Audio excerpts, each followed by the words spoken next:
Era um cantinho mais acolhedor do que essa sala grande, estava muito mais próximo, a sala aconchegante, a mão dos alunos, todo mundo apreensivo, sem saber o que iria acontecer.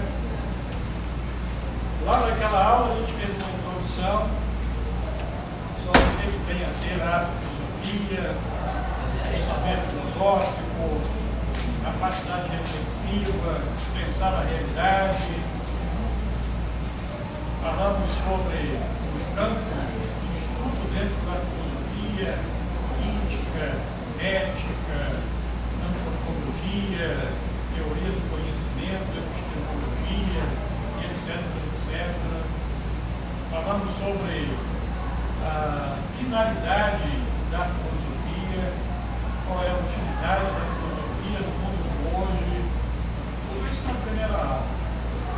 Depois, nas próximas aulas, começamos a fazer um apanhado histórico da filosofia, desde lá de trás, desde os pré-socráticos, indo para Sócrates, depois para Platão, depois para Aristóteles. Fizemos esse recorte histórico, um recorte histórico muito superficial, sem grandes abordagens, até porque essa disciplina não tem como fazer abordagens que sejam bastante profundas sobre cada pensamento filosófico. Mas vemos lá atrás a história antiga da filosofia, especialmente destacando o pensamento de Sócrates, Platão e Aristóteles. Indo um pouco mais para frente, apresentando conteúdo, temos o pensamento de dois grandes filósofos, teólogos do período da história da filosofia na Idade Média. O pensamento de Agostinho de Hipona e o pensamento de Tomás de Aquino. Professor, a matéria de simulado vai até o tema 4? Vai.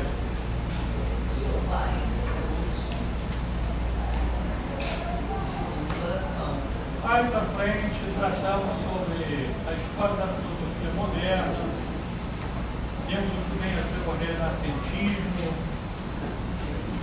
alguns filósofos que desenvolveram uma teoria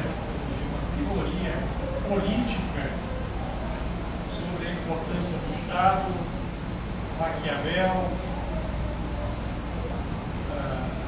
além de Maquiavel, temos também outro filósofo, qual? Oi? Haja italiano, professor. Montesquieu, a gente viu também um pouco do pensamento de Montesquieu, mas ainda tem outro. Não, esse foi depois. Está faltando aí outro. Outro não.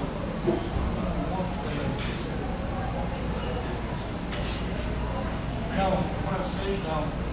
Inglês. Guilherme Jorge. Isso aí, Guilherme Jorge foi importante porque ele começou a pensar nesse distanciamento entre a razão e a fé. Ele procurou separar. Então a igreja se preocupa com as coisas religiosas, o Estado deve se preocupar com as coisas temporais, a fé deve ter o seu mundo de especulação, a razão não pode se misturar e nem procurar compreender as razões da fé. Então alguém que acabou apresentando uma visão diferente de Agostinho de Hipona, de Tomás de Aquino, que eles articulavam fé e razão, e Guilherme Jorge acabou separando. E aí depois, Nicolau Maquiavel, os contratualistas que abordamos, Hobbes, Thomas Hobbes, John Locke, Jean-Jacques Rousseau, na semana passada, são os considerados contratualistas.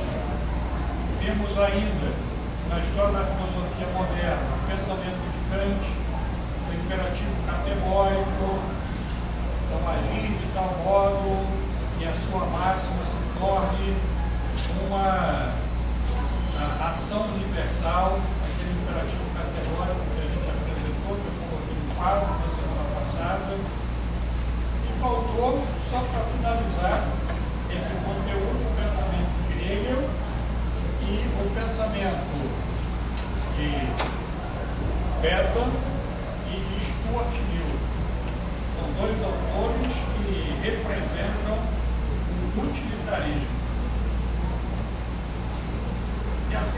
consegue finalizar a história da filosofia. É um recorte, porque a história da filosofia ela poderia se estender, poderíamos abordar a filosofia contemporânea. Lá no século XIX, nós temos Nietzsche, nós temos Kierkegaard, são tantos outros filósofos que poderiam ser abordados. Tá. O que será cobrado, tanto nas questões de simulacro quanto da haver, serão esses pensamentos dos filósofos que a gente abordou aqui no nosso conteúdo programático. Todo o conteúdo ele está no material estático, lá da sala de aula virtual. Eu disse para vocês que só daria o bizu do simulado, e também para haver, se houvesse um acesso superior a de 50%. E aí houve um acesso de 50%, superior a 50%. Em todos os temas, com exceção dos temas que a gente vai ver ainda pela frente, o 5, o 6 e o 7. 5, Zygmunt Bauman, 6, Ferdinand Castell, e o 7, só questões para serem resolvidas. Mas essas questões do tema 7, a gente vai ver mais à frente, fazendo uma recapitulação, revisão, para ver. Pode parecer não, mas o semestre está acabando. Na semana que vem teremos o simulado, o mês de maio vai voar, porque o mês de maio simulado na primeira semana, depois teremos mais pela frente as 4 aulas para apresentar o conteúdo, e depois, já em junho, simulado 2 e prova. A ver. Na primeira semana, simulado 2, segunda semana, a ver, e tira mais do que 6 ou acima de 6, prefere, já desaparece, já some. Em nome de Jesus, eu preciso disso aí.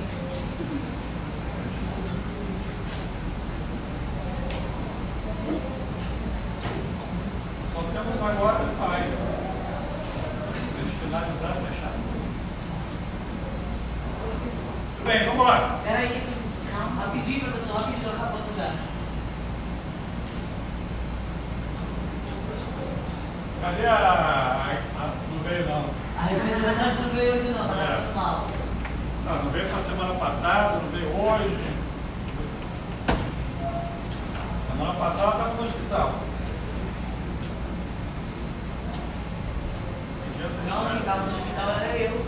Está no seu? Então não teremos ninguém hoje para perguntar. Professor, 9h30, vai ter intervalo?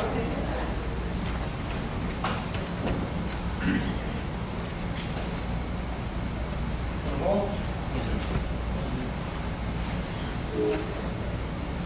Dia, tá pouco, filho.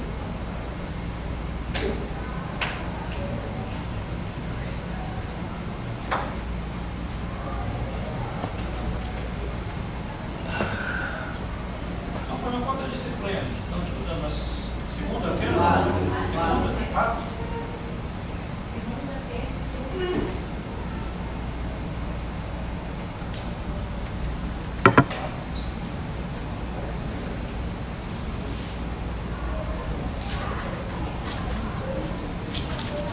Só tem uma disciplina por dia. Eles sabem que eu também chega atrasado, ele quer trabalhar.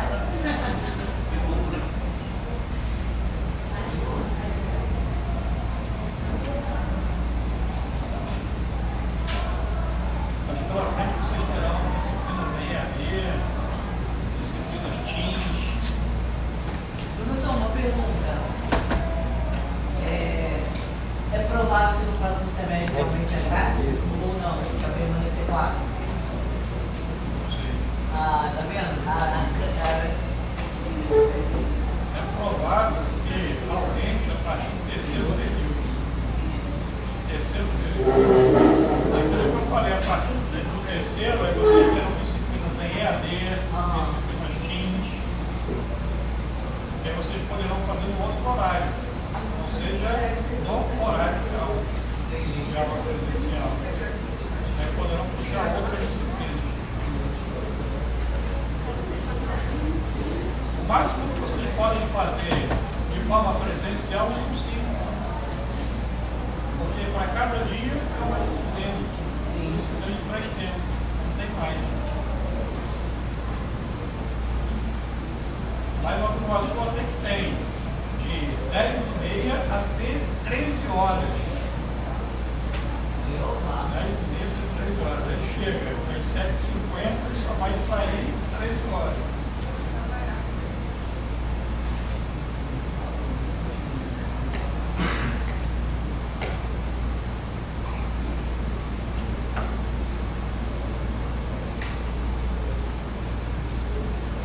A disciplina mais próxima do direito que vocês têm é de introdução de direito.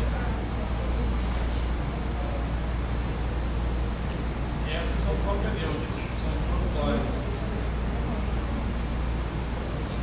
A partir do próximo semestre vocês terão mais disciplinas específicas do direito. Aí a partir do terceiro, ainda mais.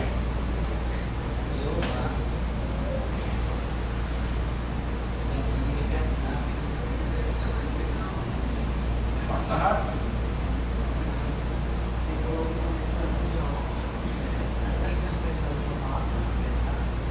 Imaginava como uma escada. Vou ter que subir essa escada, vamos lá. 10 degraus.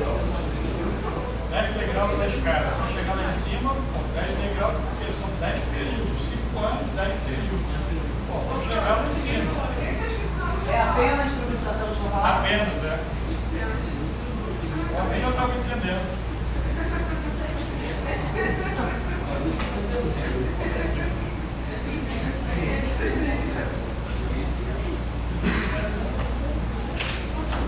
Eu olhei a palavra e falei, ué, o que eu escrevi ali?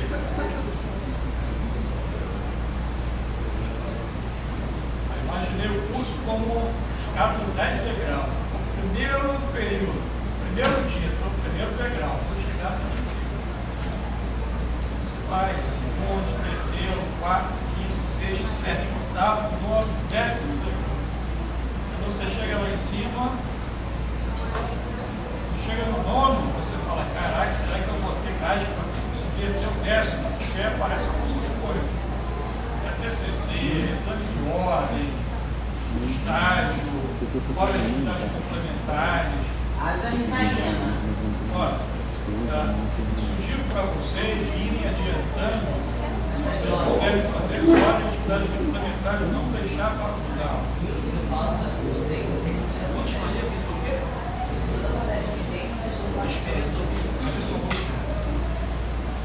Porque se ficar pensando, vou deixar para fazer tudo depois, tem muito tempo pela frente, vamos deixar. Não faça isso. Se tiver a oportunidade de fazer uma palestra, de estar presente em uma oficina de leitura, vai fazendo isso. Ah, a oficina são 2, né? Ou são 3 a oficina de leitura? Não são várias. Não, tem uma quantidade específica, o professor André falou. Acho que são 2 ou 3, já fiz não.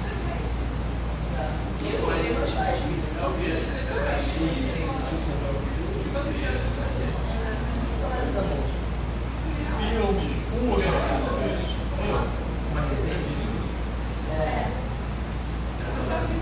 Caramba! Oficina de leitura quer dizer o quê? Mas tem que ler o livro dele. Não, ele vem já com uma palavra. Oficina de leitura, leitura. Ele tem probleminha, professor. Oficina de Eu pensei que leitura. era uma resenha, professor. Oficina de leitura, joga o texto no quadro. Não, eu pensei que E era aí uma eu peço resenha. aos alunos, vamos ler o texto. Aí cada um lê uma parte do texto, depois a gente comenta o texto. Falar sobre um recurso, mas você tem que... Pode ser onde que está? Vai dizendo. Aqui? Pode ser. O aumento Pode ser a palavra. pode ser quantificado. Quantificado. Meu Deus. Eu achei isso aí estranho, mas também não falei nada, né? Você copiou errado, não. Não, mas escrevi certo, mas... Certo aí. Eu te falei.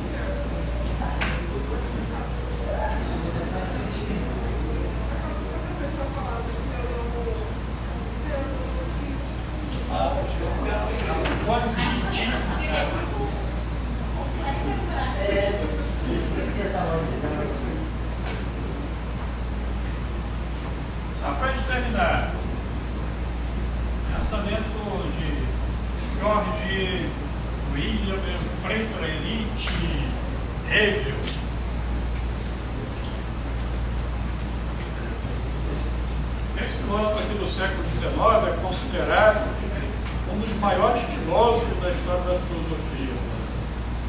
Até hoje tem bastante influência em suas obras. É de difícil leitura pra caramba. Ele tem um livro chamado Fenomenologia do Espírito. Só o prefácio desse livro, a leitura, contém umas 10 páginas.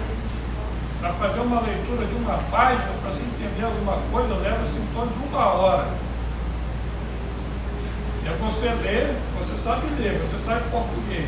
Mas você lê o texto e fala, não pode ser, esse cara não está escrevendo em português. Pô, não está escrevendo em português, como é que pode? Não está entendendo nada que esse cara está dizendo. Dificílimo. É muito complexo o pensamento dele. Alguns dizem que trata-se da tradução.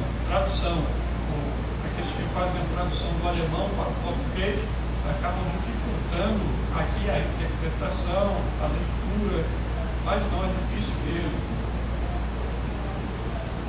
Para fazer um estudo de Hegel acerca de qualquer tema, tem que se debruçar, ficar parado no texto, lendo de forma demorada, procurando entender cada palavra na sua filosofia.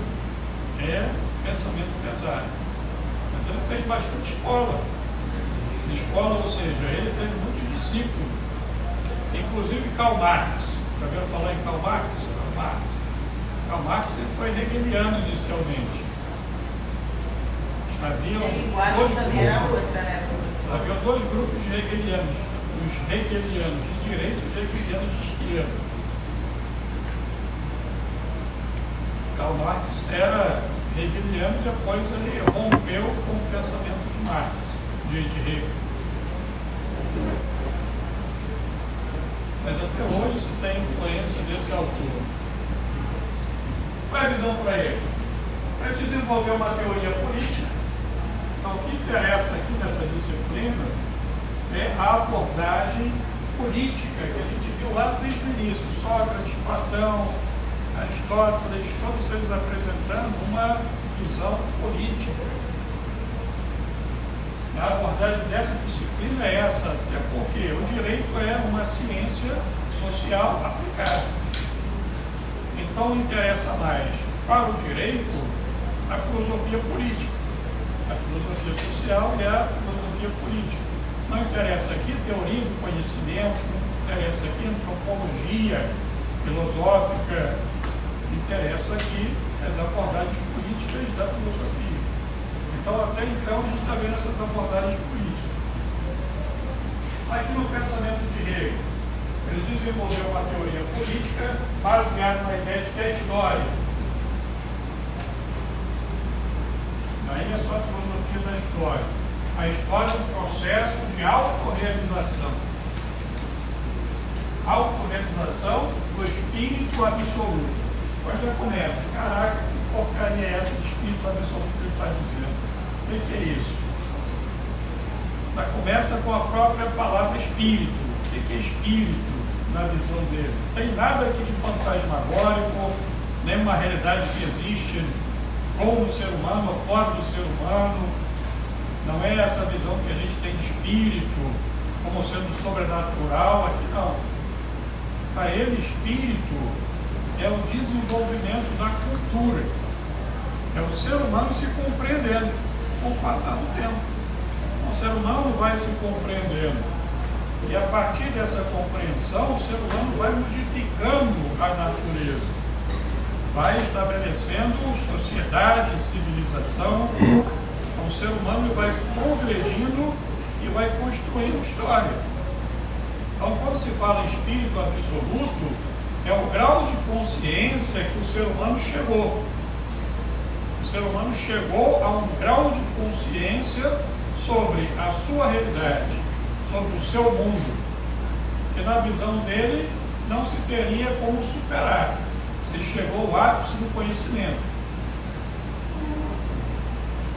Então isso é espírito absoluto.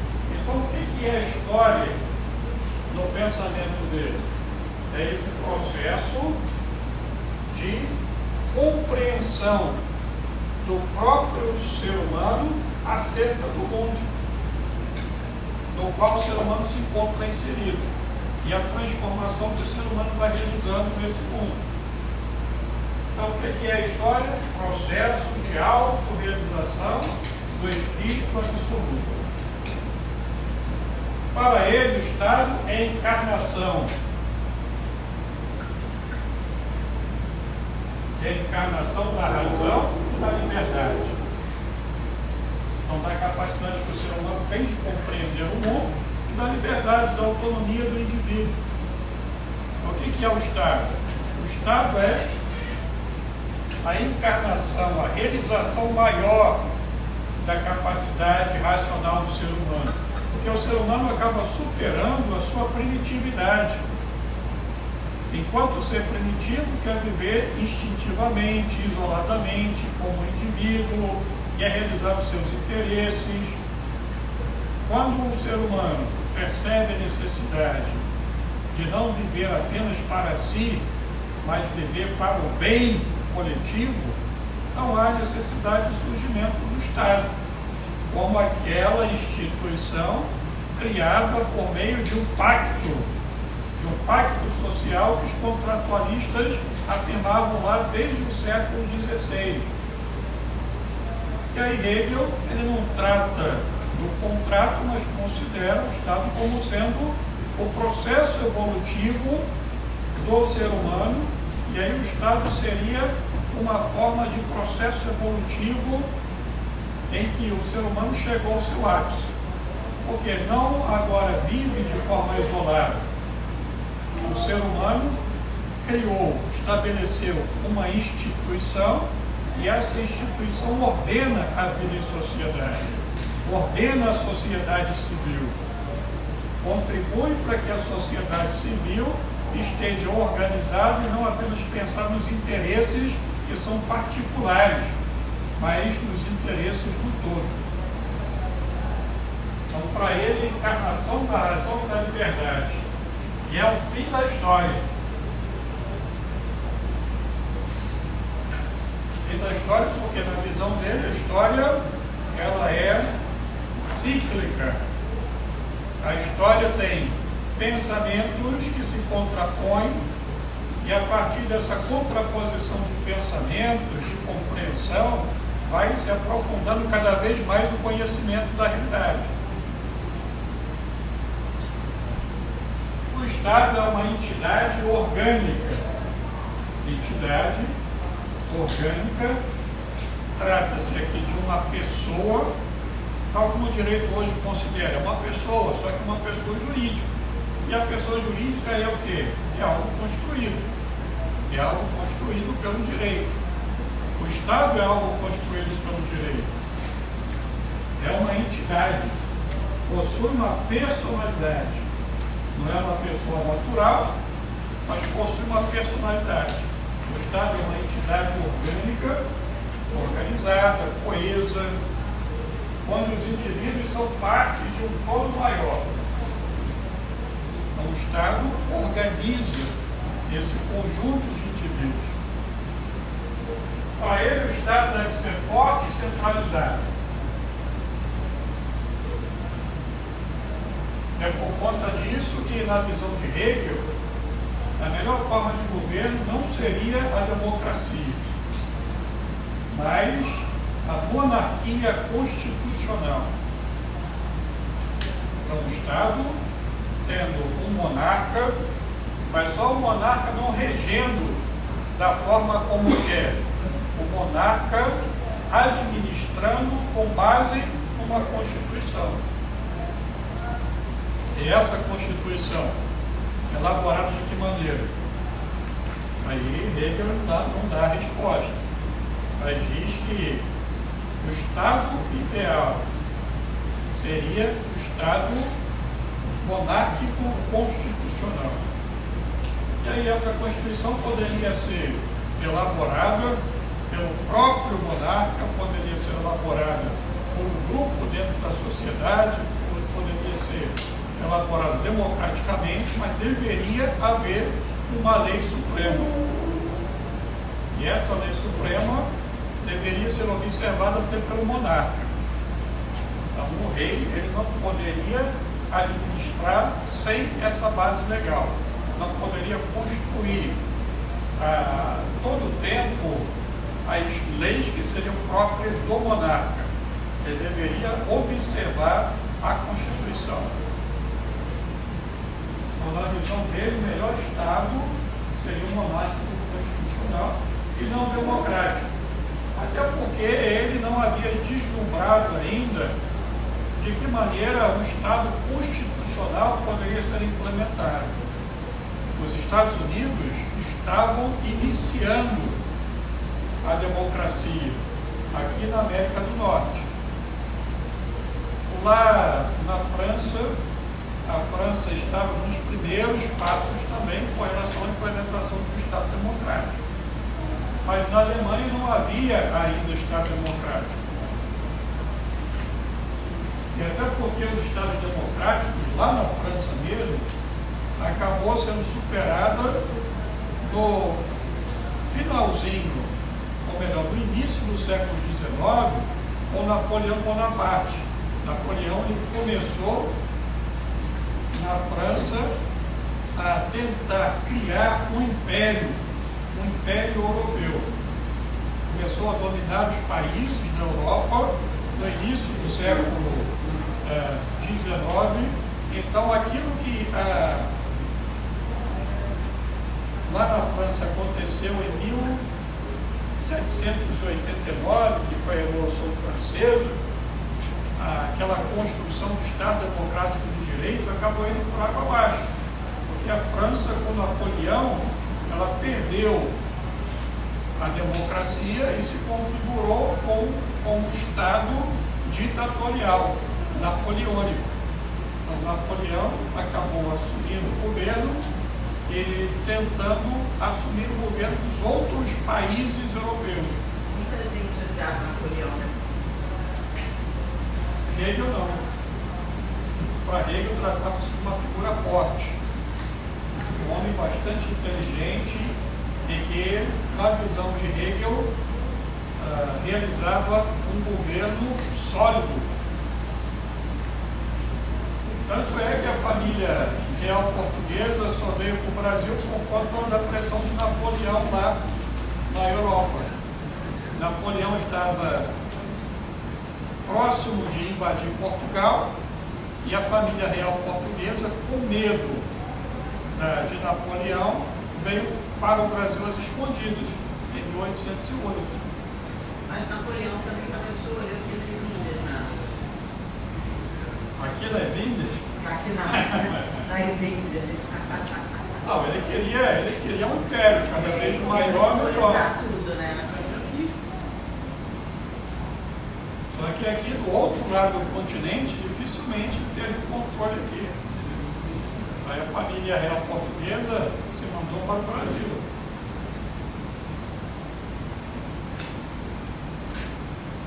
Hegel distingue sociedade civil e Estado. Sociedade civil é uma coisa, Estado é outra coisa. E até hoje nós temos essa visão. O que é o Estado? O Estado diz respeito à administração pública. E a sociedade civil? Nós somos administrados. Nós não integramos a administração pública. A administração pública brasileira. A administração pública pode ser direta ou administração pública indireta. O que é administração pública direta? São os entes federativos, a União, os Estados membros, o Distrito Federal e os municípios. Tudo isso, todos esses entes formam a administração pública direta. E a administração pública indireta, as autarquias, as associações federais, ou estaduais, ou municipais. Os três poderes são diretos. Os três poderes são órgãos públicos, integrantes, ou da União, ou de um dos Estados-membros, ou de todos os Estados-membros, ou dos municípios. Então, cada município possui poder executivo e poder legislativo, não tem poder judiciário. Mas cada Estado tem poder executivo, legislativo e judiciário. e a União, âmbito federal, poder legislativo, executivo e judiciário. Então, os poderes são órgãos dentro dessas entidades, dentro dessas pessoas jurídicas. Então, tudo isso acaba formando a administração pública direta. Indireta, as associações, fundações públicas, as empresas públicas, as sociedades de economia mista. ONGs também. ONGs não. As ONGs estão fora. Não pertencem ao Estado, não pertencem à administração pública. As ONGs são pessoas jurídicas de direito privado. Mas tem ONGs que são, tem uma... Não, mas é a parceria público-privada. É uma parceria, mas a ONG em si, aí o nome já diz, organização não governamental, e aí são as instituições beneficentes. Então essas possuem uma personalidade que é de direito privado, não de direito público. Então isso que nós temos hoje no direito administrativo é de Hegel. Então Hegel diz, o Estado tem toda a sua movimentação, tem a sua estrutura, tem a sua organização, é uma entidade que está a serviço da sociedade civil. E nós integramos a sociedade civil. É verdade que muitos querem integrar o Estado, de que maneira? Como agentes públicos, ou servidores públicos, ou empregados públicos. Muitos querem passar no concurso público para ter estabilidade, trabalhando para a administração pública, ou administração pública direta ou indireta. Mas essa divisão é de Hegel.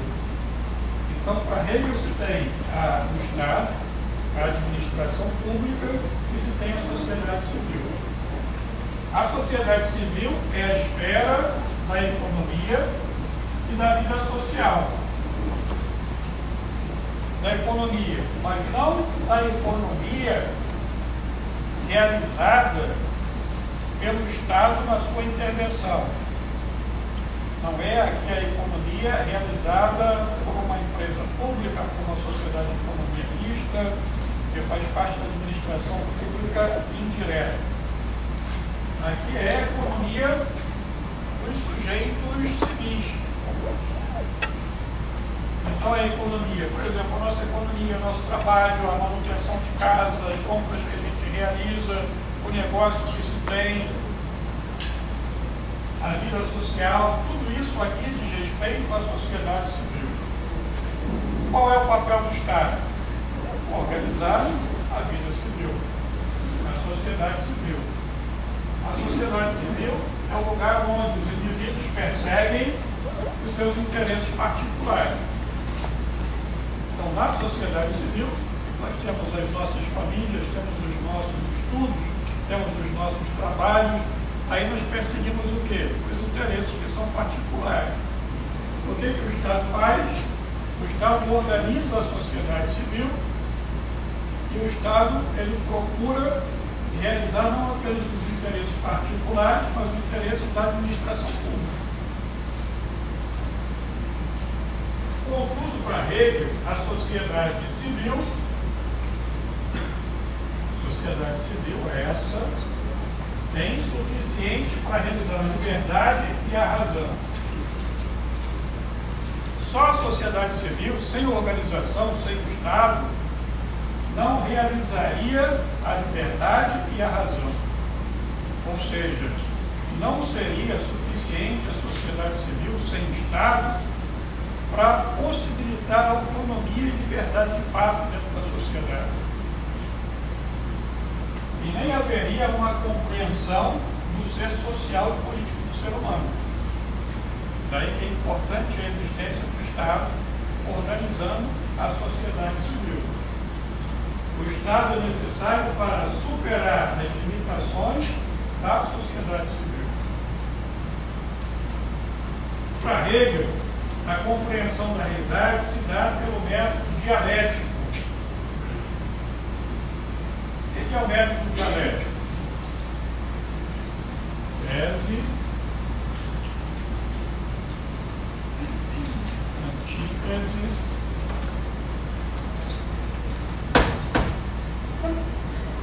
síntese. Método dialético. Uma afirmação contrária e uma visão consensual a partir da tese e da antítese. Isso se dá ao longo de toda a história. Então a história para ele é isso, tese, antítese e síntese, o tempo todo. A história é assim. Então a cada dia mais a gente vai compreendendo mais a realidade. Então se tem uma especulação, essa especulação é questionada, vai gerar uma outra especulação, a gente vai compreender melhor. Aquilo que eu já falei, hoje a ciência, a astronomia, ela está em crise. Muita coisa se afirmou na astronomia, muita coisa se afirmou, muita tese foi apresentada. Só que hoje, com James Webb lá no espaço, tirando fotos magníficas do universo, a astronomia está em crise, porque todas as teorias que havia a astronomia levantado, essas teorias não têm mais razão de se fundamentarem por conta das fotos tiradas pelo James Webb. Então aqui é só um aspecto da compreensão da realidade, que é a astronomia. Então isso dá de que maneira? Assim, só se afirma algo, se contradiz aquilo que foi afirmado, se busca entender melhor e assim vai. Isso é a história. Então, na visão de Hegel, a história é um conjunto de tese, antítese, síntese e assim vai. Então, o que é melhor na vida política? Então, se tem uma visão, depois essa visão é superada, e aí se cria uma outra visão, uma nova visão, depois dessa nova visão, mais à frente também vai ser superada, e assim o próprio direito também. Por que o direito não é eterno? Porque a realidade é dinâmica. E o direito procura responder à realidade histórica. E a realidade histórica, como ela é dialética, o direito ele acaba se apresentando também dialético. O direito vai se renovando. As leis elas vão sendo revogadas, outras vão surgindo. Em breve, algumas leis serão superadas, outras serão promulgadas. Essas que existem hoje, algumas serão revogadas, como por exemplo o Código Civil. O Código Civil é uma lei promulgada em 2001 e começou a sua vigência em 2002. Mas trata-se de um projeto de lei desde a década de 70. O Código Civil ele foi apresentado como projeto de lei em 1975 e só foi promulgado em 2001. E hoje já se fala em outro Código Civil. Teve uma comissão de juristas que apresentaram possibilidades de alteração ou mesmo de apresentação de um novo Código Civil para responder à realidade atual. Então isso é da dialética, é esse movimento. E o próprio direito é dialético. Então, para Hegel, a compreensão da realidade se dá pelo método dialético. Quem entende a realidade como um processo de contradições e superações. Então, dentro da realidade tem as contradições, essas contradições vão gerar sínteses, e essas sínteses futuramente serão também contradições, serão superadas e assim vai. E a história e a política fazem parte do processo de desenvolvimento e autorrealização do espírito humano, ou seja, da nossa compreensão, da nossa cultura. Então, a história e a política fazem parte desse movimento dialético de compreensão da realidade. E na visão dele, o Estado chegou ao ápice dessa compreensão política, porque o Estado é essa construção dos indivíduos que querem a sociedade civil organizada. Então, esse é o pensamento de Hegel acerca da política, do Estado, da história. Esse pensamento dele é de que ano? É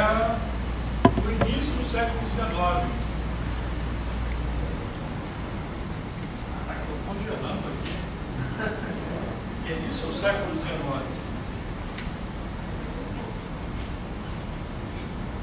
Depois de Hegel, mas com uma visão diferente, dois filósofos juristas ingleses,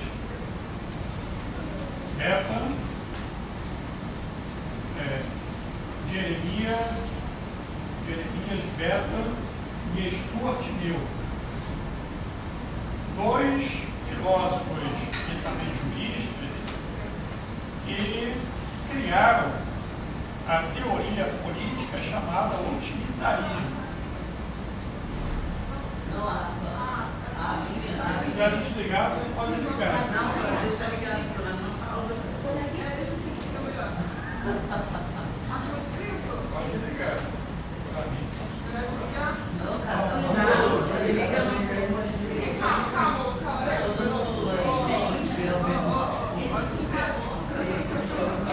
Utilitarismo. O que é utilitarismo? Surge da palavra utilidade. Utilidade. Utilitas em latim.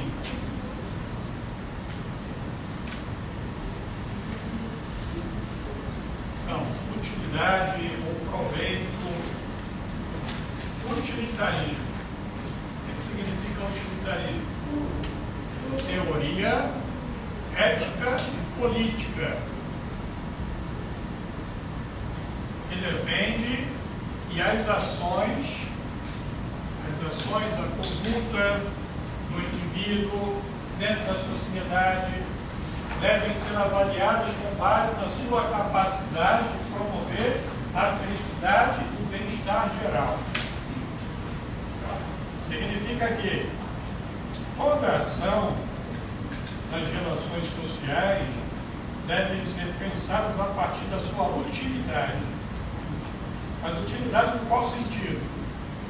Se essas ações elas são úteis para a realização da felicidade e do bem-estar geral.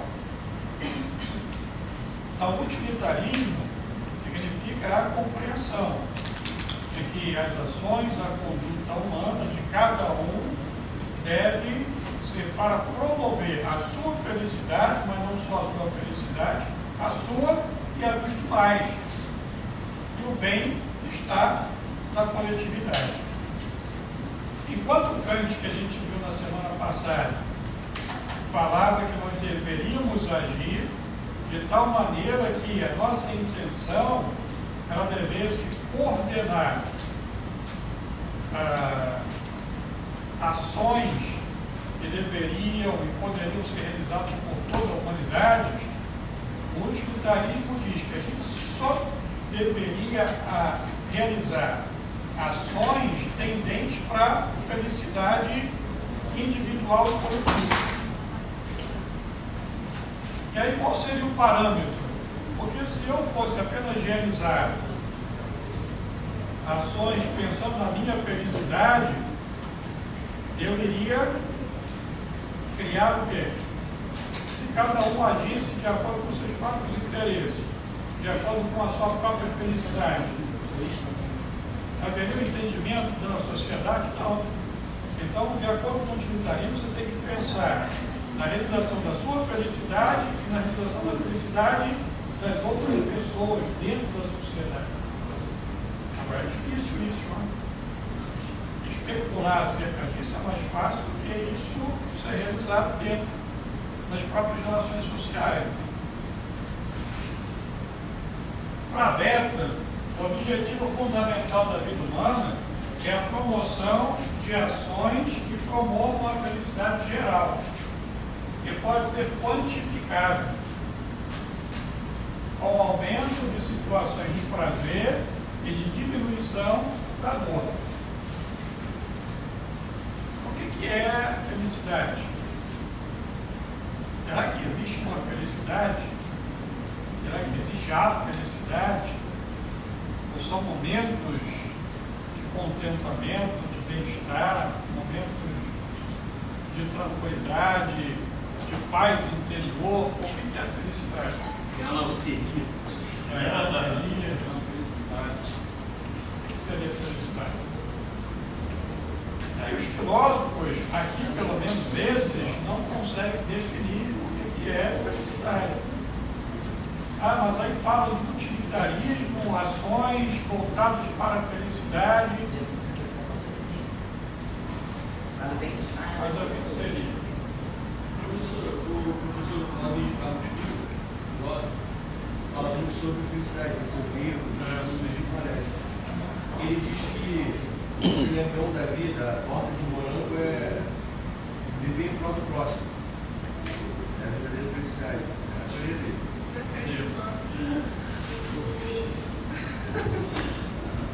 Não, que foi a própria visão também de Jesus Cristo, né? Sim.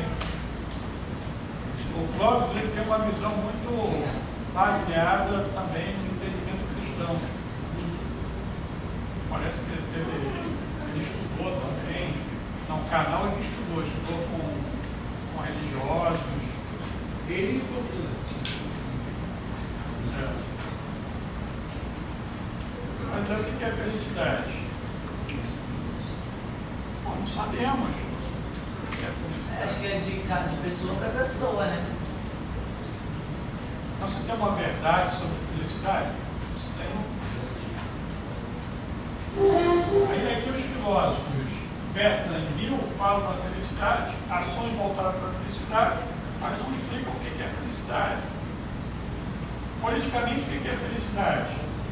Socialmente, o que é felicidade? Uma situação de bem geral, onde as pessoas consigam ter uma boa qualidade de vida e os seus direitos garantidos. Isso é felicidade. Só rico. Se mata, não é preso. Rico compra tudo. A felicidade é aquele que está vivendo relativamente bem, tem uma qualidade de vida, está inserido dentro da sociedade, está bem inserido, está bem integrado, tem amigos, mas é a felicidade. Esse aspecto social. Mas aí é felicidade de fato? Não sei, isso é filosofia que vai dizer. Que a pessoa pode ter isso tudo, mesmo assim ainda se sentir deprimida, perder o sentido da vida. Não tem, cara. Porque tem de pessoas ricas que não sabem o que fazer com o dinheiro. Aí ficou triste, vai lá e na Europa, vou fazer uma compra na Europa, estou triste.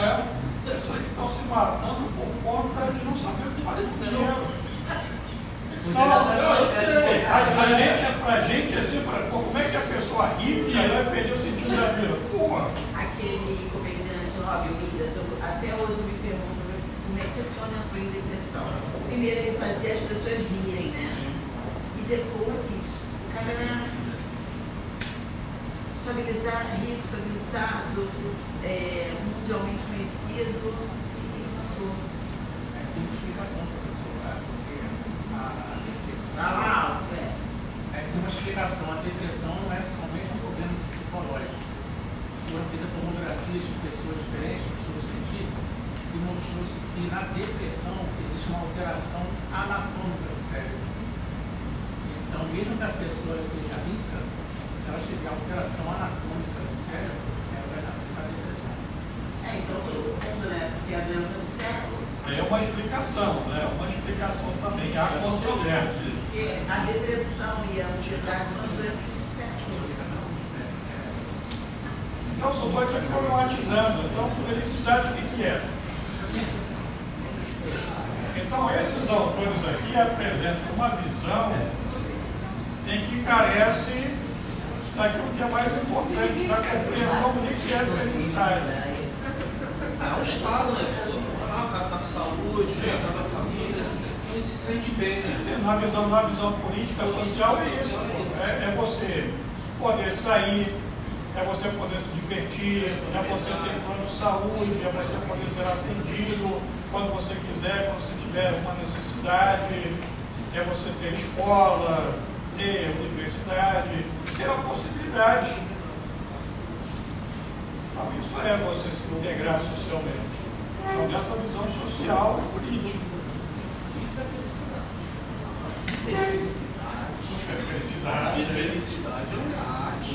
A pessoa mega séria, cara. Que vem não,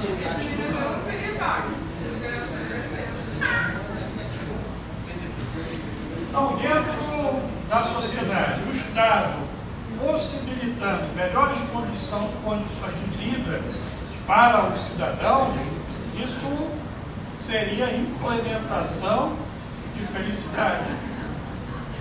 Seria ir contra situações de dor. Você vai no UPA da vida, cara, a gente vê situações literais de dor, onde as pessoas ficam aguardando para serem atendidas 3, 4 horas, dependendo do horário que você vai para uma UPA ou para um hospital público de emergência, situações de dor. Falo do seu com propriedade, não é só hospital público. Não é Particular também. particular também. Trabalha os dois. Sendo particular vai Assim, é o ápice da porta do inferno. É, porque o público não assim. Eu pago a UPA aqui na composição com 400, 500 atendimentos por dia. Aí tem a demanda, exame de sangue demora, 2 horas, 3 horas. No hospital público também é a mesma coisa, no particular é a mesma coisa. Não tem nem como te olhar pra isso. Detém, mas assim, tá bem no limite, mas tem.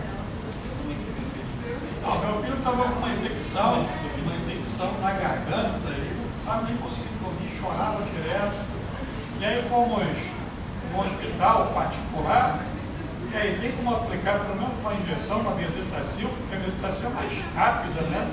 Porque se você for tomar antibiótico, pô, vai demorar pra caramba. Ah, não, a gente não pode não. E aí passou remédio, antibiótico, comprei.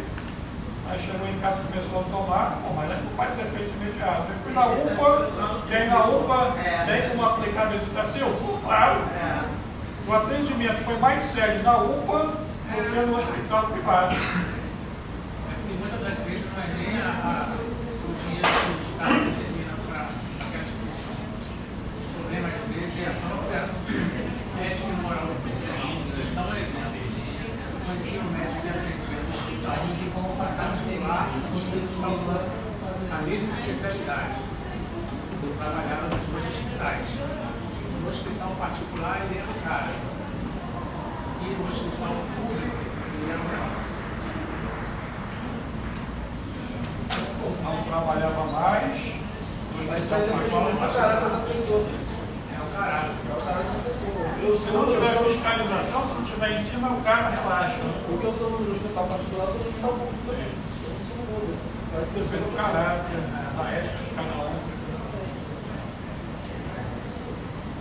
E é só finalizando aqui. Para Rio, a qualidade da felicidade é mais importante do que a quantidade de situações de felicidade. Situação de felicidade, que depende da qualidade. Situação de felicidade.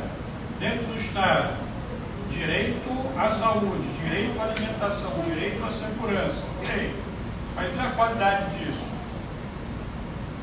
Não basta apenas dar Bolsa Família. Pô, dar Bolsa Família traz um momento de alegria. Tá, mas está contribuindo com o quê? Qual a autonomia econômica que está se dando a essa família? Nenhuma. Uma dependência total do governo. Mas essa é a intenção deles. E aí, por que qual a intenção? Cala a boca. Voto. Voto. Intenção de voto. Isso aconteceu com o Lula, aconteceu com a Dilma, aconteceu com o Bolsonaro, Lula de novo. Isso. Ah, mas você dá pão e circo? Pão. Pão é exatamente essas ajudas de custo. Ou ajudam, sim. Tem pessoas que vivem na miserabilidade. E isso é importante, essa ajuda. Mas, no entanto, tem que ter uma fiscalização, tem que dar outras oportunidades que não sejam apenas essas, para que não haja essa dependência econômica do Estado. O problema tem solução. Simples. Quer dizer, para mim, o mais importante é essa felicidade qualitativa. E não a quantidade de cidadãos felizes, mas essa felicidade vai ser que tipo de felicidade? Quais são as diferenças entre Berta e Mill com relação ao utilitarismo? Berta enfatizou a quantidade de felicidade, e é possível se fazer uma pesquisa, você é feliz por quê? Então, dentro de uma sociedade, a população é feliz, é possível se quantificar essa felicidade de acordo com Berta. Então, ele enfatizou a quantidade de felicidade, enquanto Mill enfatizou a qualidade da felicidade. Então, não é importante o número, é importante aqui a intensidade, a qualidade dessa felicidade dentro da sociedade.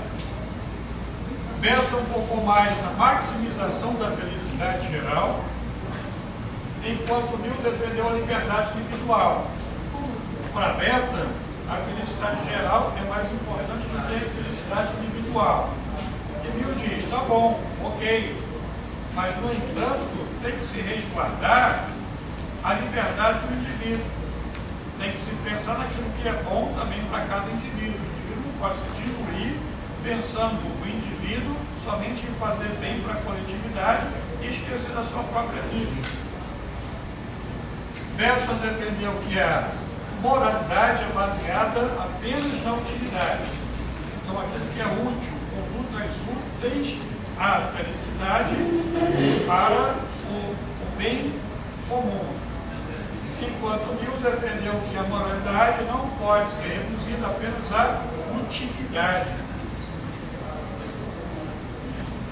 Então, para ele, a moralidade tem que estar baseada também, não apenas naquilo que é útil para a felicidade geral, mas deve ser algo bom para a promoção da liberdade individual também. Com isso, a gente faz uma apresentação de todo o conteúdo até o tema 5. Até o tema 5. Até o tema 5? Não, peraí. Tema 2, 3, tema 4. Tema 4. Tema 5 a gente começa na semana que vem.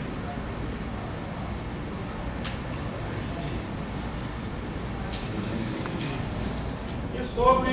Final do tema 4. Simular.